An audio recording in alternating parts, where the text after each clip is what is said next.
तो हम लोग पढ़ेंगे कि भारत कहाँ है। तो ये हो गया पृथ्वी और ये है विषुवत रेखा। विषुवत रेखा भारत को दो भाग में बांटती है, ठीक है। कौन कौन? उत्तरी गोलार्ध और दक्षिण गोलार्ध। भारत की स्थिति कौन सी गोलार्ध में है? उत्तरी गोलार्ध में। अच्छा, और ये कौन सी रेखा है? कर्क रेखा नहीं है, नहीं मालूम है, अभी तक नहीं पढ़े तुम लोग। ये जीएमटी है, जीएमटी। ये भारत को पूरब और पश्चिम में बांटती है, पूरब और पश्चिम में बांटती है, ठीक है। तो यहाँ पर ये क्या है? तो ये जो जीएमटी है भारत को पूरब और पश्चिम में बांटती है। तो भारत की स्थिति क्या हो गई है? एक तरफ से पूरब और एक तरफ से उत्तर। तो भारत की स्थिति उत्तर पूरब हो गई। कहाँ हो गई? उत्तर पूरब हो गई, ठीक है। चलो, अच्छा, दूसरी बात है कि भारत को अगर इससे नापा जाए, अगर भारत यहाँ पे है, ठीक है, फिर से बनाते हैं, ठीक है। अगर भारत यहाँ पे है और सेंटर से इसका एंगल नापा जाए भारत का, ठीक है, यहाँ पे एंगल नापा जाए तो ये कितने डिग्री पर है, ठीक है। भारत का सबसे दक्षिण वाला भाग कितने डिग्री पर है और भारत का सबसे उत्तर वाला भाग कितने डिग्री पर है, ठीक, ये पता करना है। तो इसको बोलते हैं अक्षांशीय विस्तार। क्या बोलते हैं? तो यहाँ पर कितना डिग्री? 8 degree 4 minute. यहाँ पे 8 डिग्री 4 मिनट, 37 डिग्री 6 मिनट है, 37 डिग्री 6 मिनट तक यहाँ विस्तार है। अच्छा, ये तो हो गया अक्षांशीय विस्तार। इसमें उत्तर लगेगा, क्या लगेगा? उत्तर, क्योंकि ये उत्तर में है, क्योंकि ये उत्तर में है। अक्षांशीय विस्तार में उत्तर लिखा जाता है। क्या लिखा जाता है? उत्तर। और देशांतरीय विस्तार में हमको लिखना है, तो यहाँ पर लिखना पड़ेगा, ये यहाँ से पूरब में है, तो क्या लिखना पड़ेगा? पूरब। तो देशांतरीय विस्तार कितना है? 68 डिग्री से, यानी कि भारत का ये बाएं वाला पार्ट 68 डिग्री पर है और ये दाएं वाला पार्ट कितने डिग्री पर है? 97 डिग्री 25 मिनट। और ये 68 डिग्री 7 मिनट। कितने डिग्री पे ये भारत है, ठीक है। फिर कहता है उत्तर से दक्षिण इसकी अधिकतम लंबाई 3214 किलोमीटर। यानी कि देखा जाए अगर ये भारत है, ठीक है, अगर ये भारत है, ठीक है, तो उत्तर से दक्षिण यानी कि ऊपर से नीचे इसकी टोटल लंबाई कितना है? 3214 किलोमीटर, 3214 किलोमीटर। लेकिन यही अगर हम देखा जाए कि पूरब से पश्चिम इसकी चौड़ाई कितनी है, तो पूरब से पश्चिम इसकी चौड़ाई है 2933। अगर इतना समझ में नहीं आए तो अप्रॉक्स में हम लोग बोल देते हैं कि ऊपर से नीचे लंबाई 3200 किलोमीटर। कितना? 3200 किलोमीटर। और ये पूरब से पश्चिम ये 3000 लगभग 3000 किलोमीटर कर सकते हैं। बाकी 2933 किलोमीटर लोग याद रखेंगे। तो ये भारत की क्या है? टोटल भारत का जो जानकारी है ना, अक्षांशीय विस्तार और देशांतरीय विस्तार। आज फिर से रिवाइज हो जा रहा है, ठीक। इसके बाद तुम लोग एकदम पूरा याद कर लेना है ना। चलो, सारा कंफ्यूजन यहीं पे दूर कर लेना है। इसका जमीनी सीमाओं की लंबाई 15,200 152 किलोमीटर। तो जमीनी सीमा क्या होता है? मान लीजिए ये भारत है, ठीक है, ये भारत है, ठीक है, ये भारत है। और जमीनी सीमा ये यहाँ से गुजरात से लेके यहाँ तक म्यांमार तक भारत में जमीन है। क्या है? जमीन, ठीक है। तो इसकी सीमा कितना है? तो 152 किलोमीटर। कितना? 152 किलोमीटर। ये हो गया जमीनी सीमा, ठीक है। और मुख्य भूमि लक्षद्वीप और अंडमान निकोबार द्वीप समूह की तट रेखा की लंबाई 7516 किलोमीटर है। यानी कि जब गुजरात से नीचे की ओर आते हैं तटीय प्रदेश में, तो ये बंगाल तक, गुजरात से लेके बंगाल तक, और इधर जो अंडमान है वो सबको मिला के टोटल है 7516 किलोमीटर। यानी कि लगभग हम इसको कितना मानेंगे? 7500 मानेंगे। कितना मानेंगे? 7500 किलोमीटर। यानी कि यहाँ से यहाँ इसकी लंबाई कितनी है? 7500 किलोमीटर। और ऊपर से इसका लंबाई है 152 किलोमीटर, है ना। तो पृथ्वी पर कुल लंबाई, भारत की लंबाई कहाँ जो स्थल की ओर है वो 152 किलोमीटर है, जबकि इसका जो तटीय प्रदेश की कुल लंबाई है वो है 7500 किलोमीटर। कोई प्रॉब्लम? पिक्चर से तो पढ़ने में कोई प्रॉब्लम नहीं है ना। याद करने में कुछ प्रॉब्लम हो सकता था, लेकिन पिक्चर से कोई प्रॉब्लम नहीं है। या शायद यहाँ पे नहीं दिख रहा होगा, लेकिन हम दूसरी जगह बनाएंगे तो दिखेगा, ठीक है। अब आते हैं हम लोग नीचे।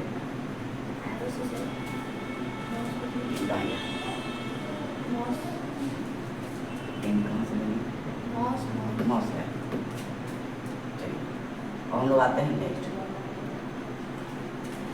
भौगोलिक जानकारी। स्थान हिमालय द्वारा पेनिनसुला का मुख्य एशिया से अलग किया गया देश पूर्व बंगाल की खाड़ी, पश्चिम में अरब सागर, दक्षिण में हिंद महासागर और से घिरा हुआ है। यानी कि देखा जाए कि जो भारत की स्थिति है जस्ट कहाँ पे है, तो भारत की स्थिति है आपका जस्ट भारत की स्थिति है आपका हो गया।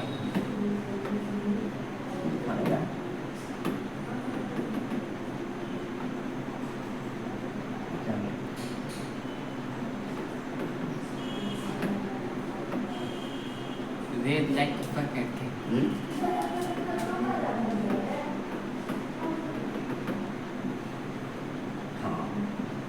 चार्ज नहीं होता है ना थोड़ा। चलिए हिमालय, तो ये है आपका भारत, ठीक है। और ये भारत में ये आपका यहाँ से यहाँ हिमालय है। तो हिमालय द्वारा भारतीय पेनिनसुला की मुख्य भूमि से अलग किया गया यह देश है, और इधर वाला पेनिनसुला है। तो एक तरफ हिमालय, एक तरफ पेनिनसुला, ठीक है। पूर्व में बंगाल की खाड़ी, इधर पूरब है, इधर क्या है बंगाल की खाड़ी, ठीक है। और पश्चिम में अरब सागर, यहाँ पर क्या है अरब सागर। अब इसके दक्षिण में इधर तो हिंद महासागर है, ठीक है, और से घिरा हुआ है। तो ये सब चीज से भारत घिरा हुआ है। तो भारत किसके किसके बीच है, तो एक तरफ हिमालय, एक तरफ अरब सागर, एक तरफ बंगाल की खाड़ी, एक तरफ हिंद महासागर। इतने सारे चीजों से भारत घिरा हुआ है। तो भारत का एग्जैक्ट लोकेशन पता चल गया है ना। अब हम लोग आते हैं कि यह पूर्ण रूप से उत्तरी गोलार्ध में है। गोलार्ध की बात किया जाए तो भारत किस गोलार्ध में है, उत्तरी गोलार्ध में है, ठीक है। और इसका विस्तार तो बताए दिए हैं कि 8 डिग्री से लेकर 37 डिग्री तक, और अक्षांश पर इक्वेटर के उत्तर में 68 डिग्री से 97 डिग्री का अक्षांश पर है, ठीक है। अच्छा, इसके बीच से इक्वेटर गुजरती है, अक्षांश रेखा विषुवत रेखा भारत को काटती हुई 8 राज्यों से गुजरती है। कितना डिग्री पर विषुवत रेखा है, तो मान लीजिए विषुवत रेखा 0 डिग्री पर है। अब ये है कर्क रेखा, क्या है कर्क रेखा। कर्क रेखा 23.5 डिग्री पर है, 23.5 डिग्री नॉर्थ, 23.5 डिग्री नॉर्थ पे है। अच्छा, जीएमटी बताए थे कि भारत का एक स्टैंडर्ड टाइम है और एक है जीएमटी, ग्रीनविच मीन टाइम। दुनिया का टाइम को जीएमटी बोलते हैं, भारत का टाइम को आईएसटी बोलते हैं। दुनिया के टाइम को क्या बोला जाता है, दुनिया के टाइम को बोला जाता है जीएमटी, ठीक है। और भारत का टाइम को बोलता है आईएसटी। तो जीएमटी से आईएसटी कितना घंटा आगे है, 5.5 घंटा। वही लिखा हुआ है यहाँ पे 5.5 घंटा आगे है, ठीक है। उसके बाद क्षेत्रफल कितना है, तो 3.3 मिलियन वर्ग किलोमीटर। हम लोग पढ़ते थे 32 लाख किलोमीटर स्क्वायर, लेकिन कोई बात नहीं, ठीक है, ये 32, तो 3.3 मिलियन वर्ग किलोमीटर स्क्वायर इसका क्षेत्रफल है। अच्छा, टेलीफोन का कोड होता है +91। अगर कोई नंबर के आगे +91 लिखा हुआ है तो समझना वो भारत का नंबर है, और +91 के जगह पर अगर कुछ और आ जाए तो समझ जाना वो इंटरनेशनल नंबर है, हाँ इंटरनेशनल कॉल है, ठीक। तो भारत का कॉल है कि नहीं ये कैसे पता चलेगा, +91 अगर लिखा हुआ रहे किसी नंबर के आगे तो समझ जाना इंडिया का है, और अगर इसके अलावा कुछ और लिखा हुआ रहेगा तो समझना वो इंडिया का नहीं है, ठीक है। चलो, सीमाओं की में देश की स्थिति, ठीक है। एक तरफ थे अफगानिस्तान, तो देखो यहाँ पर भारत है, हाँ ये है आपका भारत, ठीक है। और यहाँ पर पाकिस्तान है, ठीक है, पाकिस्तान और यहाँ पे अफगानिस्तान है, ठीक है। तो एक तरफ से क्या है पाकिस्तान, अफगानिस्तान, और यहाँ से जो निकला हुआ है भारत, सिक्किम, एक तरफ नेपाल है और एक तरफ भूटान है। तो नेपाल और भूटान, ठीक है। और इसके दाएं तरफ से म्यांमार है, एक देश है, दाएं तरफ से म्यांमार है, ठीक है। एक तरफ से पश्चिम बंगाल है, यहाँ पे पश्चिम बंगाल है, या बंगाल की खाड़ी भी बोल सकती है, पश्चिम बंगाल और बांग्लादेश, और नीचे में क्या है बांग्लादेश, ठीक है। तो यहीं पे पश्चिम बंगाल, ठीक है, यहीं पे हाँ बांग्लादेश, और यहीं पे बंगाल की खाड़ी भी है, ठीक है। चलो, श्रीलंका भारत से समुद्र के संकीर्ण नहर द्वारा अलग किया गया है। श्रीलंका जो है वो भारत से एक छोटा सा नहर से अलग है, ठीक, पतला सा नहर होता है, ठीक है। उसको बोलते हैं पाक जल डमरू मध्य, क्या बोलते हैं, पाक जल डमरू मध्य। भारत और श्रीलंका के बीच कौन सा जल डमरू मध्य है, पाक जल डमरू मध्य, उसी को बोलते हैं पाक स्ट्रेट, क्या बोलते हैं, पाक स्ट्रेट। इसके अलावा यहाँ पर एक खाड़ी भी है, क्या है, खाड़ी कौन सा, मन्नार की खाड़ी, कौन सा, मन्नार की खाड़ी, ठीक है। तो यहाँ पर बंगाल की खाड़ी है और यहाँ पे मन्नार की खाड़ी है। बंगाल में बंगाल या बांग्लादेश में बंगाल की खाड़ी नजदीक है, ठीक। और भारत और श्रीलंका के बीच मन्नार की खाड़ी है, ठीक है। चलो ये तुम्हारा हो गया पॉइंट कंप्लीट। अब हम लोग आते हैं समुद्र तट। तो भारत का समुद्र तट यहाँ से यहाँ 7516 किलोमीटर तक है, पहले ही बता दिए हैं। जिसमें क्या क्या आता है? लक्षद्वीप, यहाँ पे क्या है? लक्षद्वीप, ठीक है। यहाँ पे अंडमान निकोबार, इस साइड में क्या है? अंडमान निकोबार, ठीक है। द्वीप समूह है। द्वीप समूह का मतलब होता है कि एक द्वीप नहीं है, बहुत सारा छोटा छोटा द्वीप है। अब बताओ अंडमान निकोबार में कुल कितने द्वीप है? लिखाए थे 575 की 72। अच्छा, और यहाँ पे लक्षद्वीप है, लक्षद्वीप में कितने द्वीप है? 27 द्वीप है। चलो ठीक है, हो गया। जलवायु, तो भारत की जलवायु हर कोई जानता है कि भारत की जलवायु मानसून है।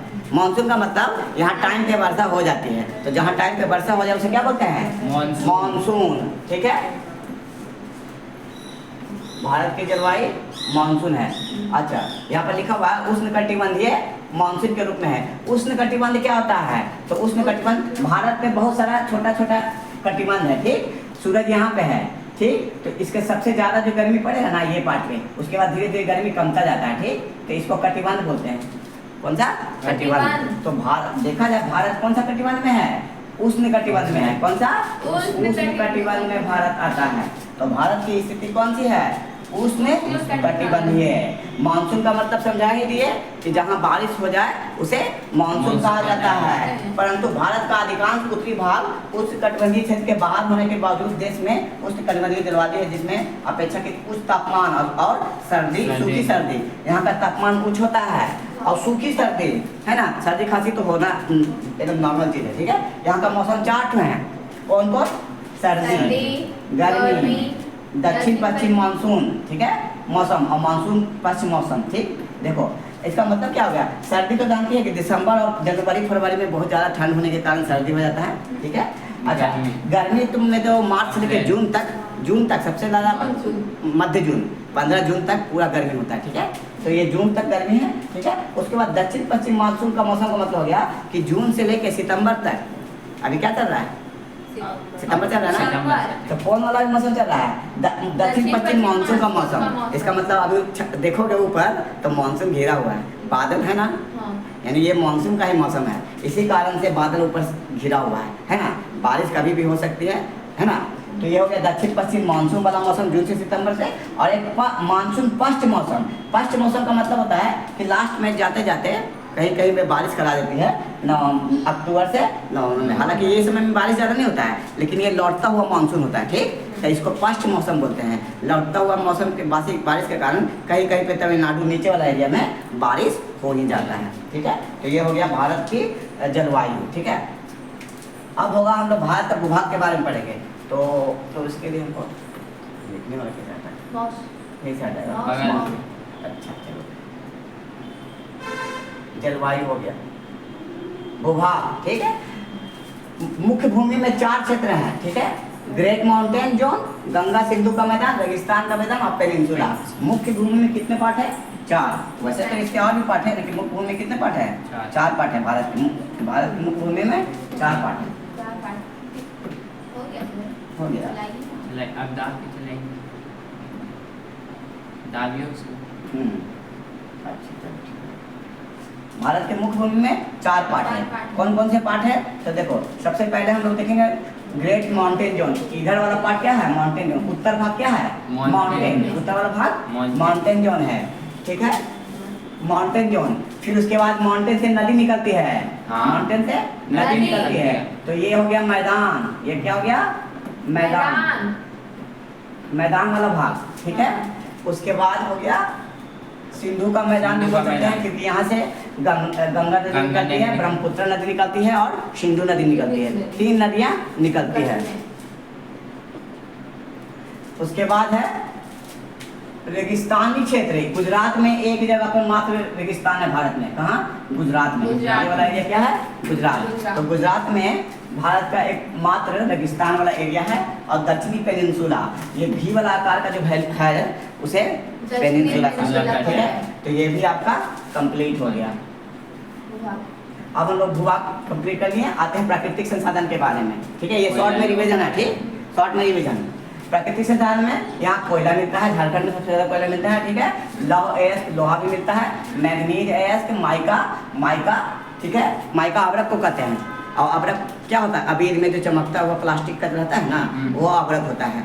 हालांकि आयरन जब खोलेंगे ना तो आयरन में भी एक प्लास्टिक का लगा हुआ होता है, वो आवरक होता है। उसमें खूबी है कि उसमें करंट पास नहीं करेगा लेकिन हीट पास कर जाएगा, ठीक है। तो आयरन में छूने से उससे गर्म तो हो जाता है लेकिन करंट नहीं लगता है।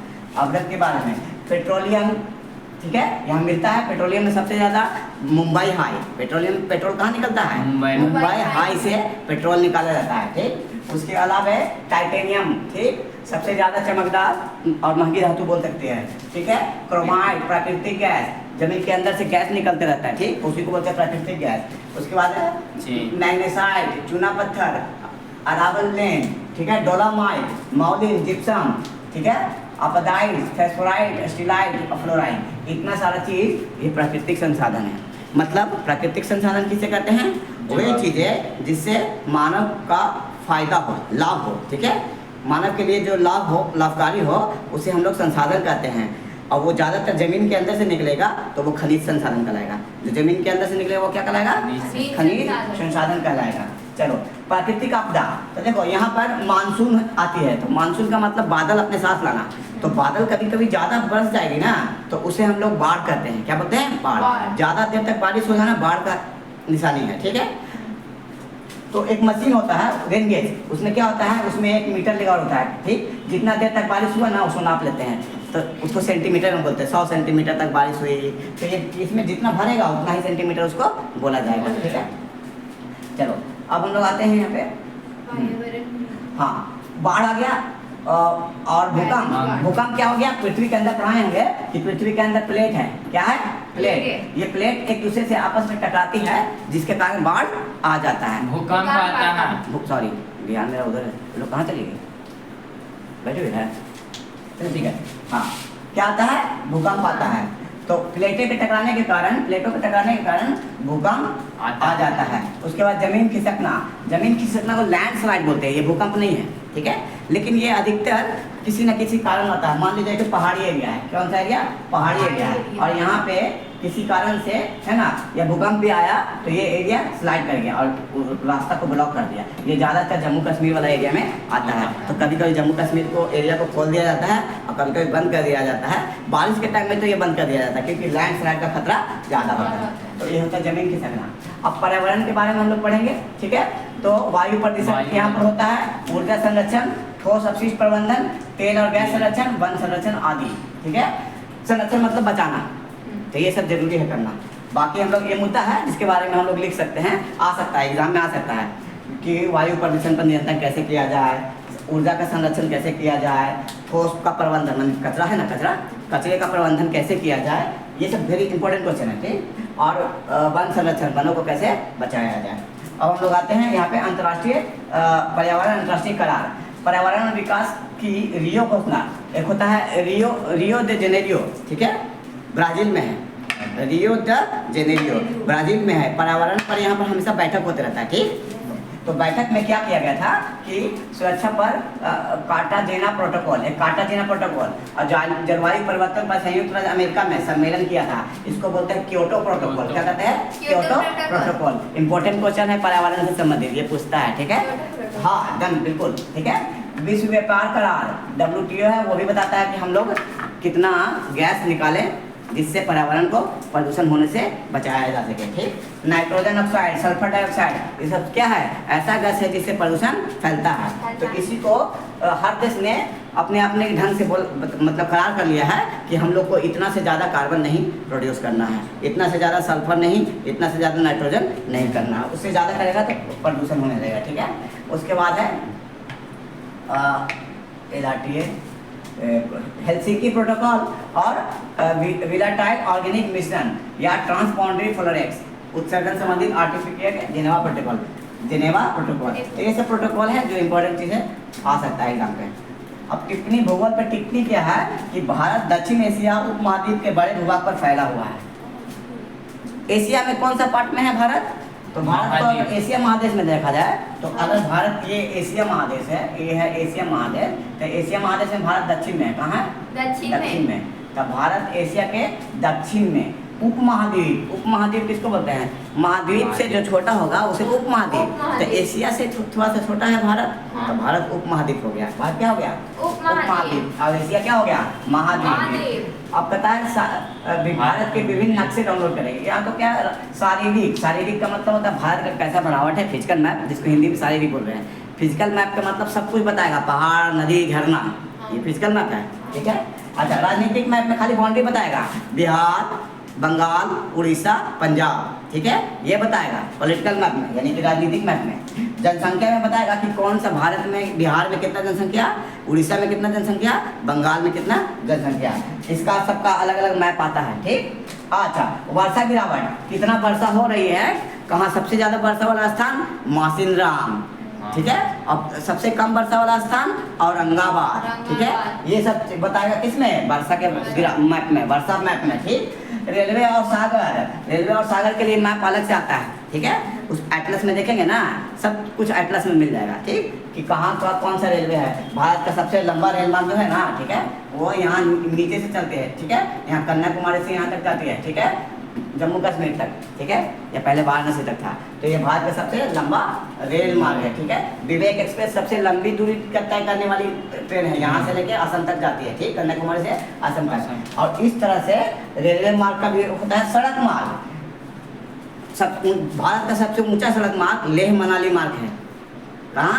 लेह मनाली मार्ग। यहाँ पर एक पठार है, ठीक है, वहीं पे है। कौन सा? लेह। लेह मार्ग सबसे ऊंचा मार्ग है। भारत का सबसे लंबा NH जो है, NH हाईवे, वो NH7 कहलाता था, ठीक है, पहले, अब 44 हो गया है। तो NH7 या NH44 भारत का सबसे लंबा। NH का मतलब नेशनल हाईवे, यहाँ से चलती है, जो तमिलनाडु से यानी कन्याकुमारी से चलती है और कहाँ, जम्मू कश्मीर तक छोड़ देगी। ये सबसे लंबा रेल मार्ग है ना, कभी रेल मार्ग भी बोल सकते हैं और सड़क मार्ग भी बोल सकते हैं, ठीक है। सड़क मार्ग यहाँ तक नहीं जाती है, ये यहाँ पर वाराणसी तक जाती है। उसके बाद है, ये हो गया कंप्लीट, ठीक है। तो इतना आज के लिए काफ़ी है। अब तुम लोग को जो पढ़ाया गया है चैप्टर 2 उसमें करो, तब तक देख सकते हो, ठीक है।